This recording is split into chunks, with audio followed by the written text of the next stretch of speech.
नमस्कार दोस्तों, स्वागत है आप सभी का डिफेंस स्कोप पर, जहां हम बात करते हैं भारत के मिलिट्री अचीवमेंट्स, डिफेंस अपडेट्स और स्ट्रेटेजिक पार्टनरशिप के बारे में। तो चलिए शुरू करते हैं बिना किसी देरी के। पहली खबर की बात करें तो इंडियन नेवी ने अरेबियन सी में अपनी मिलिट्री प्रेजेंस को काफ़ी बढ़ा दिया है और इंडिया के एक्सक्लूसिव इकोनॉमिक जोन में पूरी तरह से ड्रिल कर रही है, क्योंकि पाकिस्तान के साथ पहलगाम टेरर अटैक के बाद टेंशंस काफ़ी बढ़ गई हैं। डिफेंस सोर्सेस ने एएनआई को बताया कि नेवल वॉरशिप को हाई अलर्ट पर रखा गया है और रिसेंट कॉम्बैट कैपेबिलिटीज़ का डेमोन्स्ट्रेशन भी किया गया है, जिसमें मल्टीपल एंटी शिप और एंटी एयरक्राफ्ट फायरिंग एक्सरसाइजेस शामिल हैं।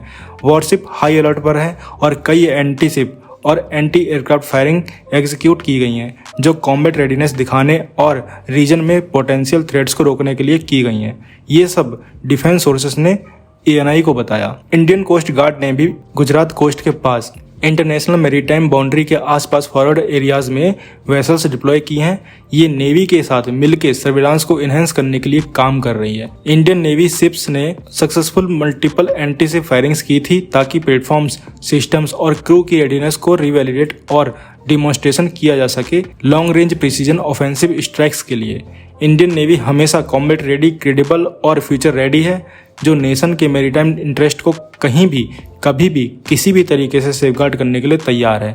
वॉरशिप को अरेबियन सी में डिप्लॉय किया गया था। पहले नेवी के आईएनएस सूरत वॉरशिप ने अरेबियन सी में MR SAM air defence missile system का सक्सेसफुल टेस्ट फायर किया था। ये टेस्ट पाकिस्तान नेवी के planned surface to surface missile testing से पहले किया गया था। अरेबियन सी में MR SAM surface to surface missiles और दूसरे एरियल थ्रेट्स के अगेंस्ट काफ़ी इफेक्टिव है। तो आप क्या बोलेंगे इस खबर के बारे में, कमेंट सेक्शन में जरूर बताइए। अगली खबर की बात करें तो राजस्थान की इंटेलिजेंस एजेंसी ने जैसलमेर के रहने वाले पठान खान को अरेस्ट किया है, जिस पे पाकिस्तान की आईएसआई के लिए जासूसी करने का इल्जाम लगाया है। ऑफिशियल रिपोर्ट के मुताबिक पठान खान 2013 में पाकिस्तान गया था, जहां उसका कॉन्ट्रैक्ट वहां के इंटेलिजेंस ऑफिसर से हुआ। पाकिस्तान में उसे पैसों का लालच दिया गया और वहां उसने जासूसी की ट्रेनिंग भी ली। जासूसी जैसे संगीन जुर्म में उसके खिलाफ ऑफिशियल सीक्रेट एक्ट्स 1923 के तहत केस दर्ज किया गया है। 2013 के बाद भी वो पाकिस्तान जाता रहा और वहाँ की इंटेलिजेंस एजेंसी से मिलता रहा। उसने जैसलमेर के इंटरनेशनल बॉर्डर से जुड़ी कई सारी सेंसिटिव और कॉन्फिडेंशियल इन्फॉर्मेशन पाकिस्तान के एजेंट्स के साथ शेयर की थी। पहलगाम अटैक के चलते राजस्थान बॉर्डर के पास के गाँव के लोग अब किसी भी इमरजेंसी के लिए तैयार हैं। गाँव वालों ने कहा कि अगर आर्मी को जरूरत पड़ी तो वो बिना किसी झिझक के मदद देंगे। आर्मी और सिविलियंस के लिए बंकर्स भी पहले से ही बनाए जा चुके हैं। गांव वालों ने 22 अप्रैल को पहलगाम में हुए टेररिस्ट अटैक को लेकर खुले तौर पर पाकिस्तान को दोषी बताया और सरकार से मांग की कि पाकिस्तान को मुंह तोड़ जवाब देना चाहिए। एक लोकल विलेजर अर्जुन सिंह ने कहा कि पाकिस्तान बार बार हमें प्रोवोक करता है और इस बार जो उन्होंने पहलगाम में किया वो बिल्कुल बर्दाश्त के बाहर है। आर्मी को तुरंत इसका जवाब देना ही चाहिए। 1971 की वॉर को याद करते हुए एक बुजुर्ग ने बताया कि मैं रामगढ़ में था जब बॉम्ब्स गिर रहे थे, तब भी हमने आर्मी का पूरा साथ दिया था और आज भी देंगे। तो आप क्या बोलेंगे इस खबर के बारे में कि इन केस ऐसी वॉर की सिचुएशन आ जाती है तो आप भी तैयार हो या नहीं, कमेंट सेक्शन में जरूर बताइए। अगली खबर की बात करें तो डीआरडीओ ने एरियल कॉम्बैट का गेम ही बदल दिया है। अस्त्र MK3 मिसाइल, जिसे महाभारत के धनुष गांडीव के नाम पर रखा गया है, 300 किलोमीटर से ज्यादा की रेंज तक मार कर सकती है। ये मिसाइल एक advance solid fuel ducted ramjet propulsion system से पावर्ड है, जो इसे मैक 4.5 तक की स्पीड से उड़ने की ताकत देती है। अभी कैप्टिव ट्रायल्स चल रहे हैं और 2030 तक फुल स्केल प्रोडक्शन का टारगेट रखा गया है। गांडीव मिसाइल इंडियन एयरफोर्स के आर्सेनल को वर्ल्ड क्लास लेवल तक ले जाएगी। मीटियोर जैसे यूरोपियन मिसाइल को भी टक्कर दे सकती है। इसकी खास बात यह है कि solid fuel ducted ramjet system air में मौजूद ऑक्सीजन का इस्तेमाल करता है, इसलिए अलग से ऑक्सीडाइजर रखने की जरूरत नहीं पड़ती। इससे मिसाइल हल्का, ज्यादा पावरफुल और एफिशिएंट बन जाता है। इसका थ्रस्ट मिड फ्लाइट में मॉड्यूलेट किया जा सकता है, जिससे मिसाइल इजिली मनोवरिंग टारगेट्स जैसे स्टील्थ फाइटर और अवाक्स को भी हिट कर सकती है। पहले के अस्त्र MK1 और MK2 में कन्वेंशनल रॉकेट मोटर्स थे, लेकिन गांडीव में रैमजेट है जो इसे एक सुपर मिसाइल बनाता है।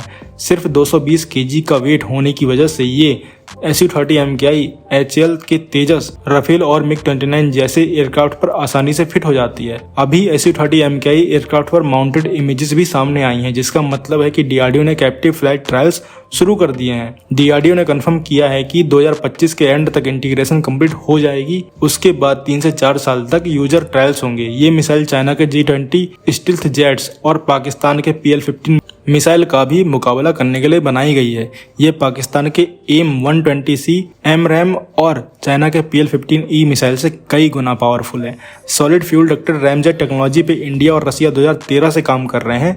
दिसंबर 2024 में उड़ीसा के इंटीग्रेटेड टेस्ट रेंज पर सक्सेसफुल स्टैटिक लॉन्च भी हो चुका है। अभी इन फ्लाइट ट्रायल्स हो रहे हैं, जिसमें एसा रडार सीकर और two way data link system भी टेस्ट हो रहा है। हालांकि SFDR प्रोग्राम में कुछ डिलेज आए हैं, लेकिन DRDO ने कॉमन इंजेक्शन लॉन्चर भी डेवलप किया है, जिससे अस्त्र MK2 और MK3 दोनों यूज कर सकें। DRDO इस मिसाइल के 2 वर्जन पर काम कर रहा है, एक स्टैंडर्ड रैमजेट और दूसरा बूस्टर इनहेंस्ड वेरिएंट, जिसका एम होगा फोर्स मल्टीप्लायर टारगेट जैसे रिफ्यूलिंग एयरक्राफ्ट को डिस्ट्रॉय करना। 2030 तक गांडीव मिसाइल इंडिया की एयर डिफेंस की शान बनने वाली है। तो आप कुछ कहना चाहेंगे? आपकी क्या राय है इस खबर के बारे में कमेंट सेक्शन में जरूर बताइए। अगली खबर की बात करें तो इंडिया ने अपनी इन्फेंट्री कॉम्बैट सिस्टम में एक बड़ा कदम उठाया है।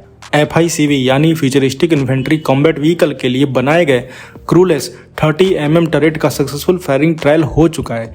इंडियन आर्मी के इस एम्बिशियस प्रोजेक्ट का एम है पुराने BMP-2 व्हीकल्स को रिप्लेस करना और नए जमाने के वॉरफेयर के लिए तैयार रहना।